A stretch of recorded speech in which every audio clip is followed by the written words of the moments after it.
पेडणेकरांकडून सिद्धार्थ महानगरपालिका रुग्णालयाच्या कामाची पाहणी। किशोरी पेडणेकरांनी केली आहे पाहणी। बुलढाण्यामध्ये पावसानं वाढवली धाकधूक, शेती पाठोपाठ पिण्याच्या पाण्याचाही दुष्काळ। छत्रपती संभाजीनगरमध्ये विद्यार्थ्यांच्या सुरक्षेचा प्रश्न पुन्हा एकदा ऐरणीवर। विद्यार्थ्यांची वाहतूक करणारा रिक्षा चालक मद्यधुंद।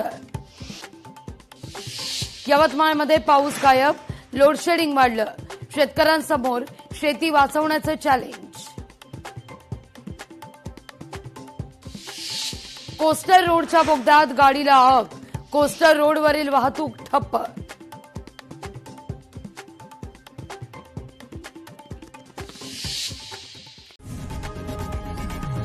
लोकशाही मराठी ऐका, पहा, जागरूक रहा।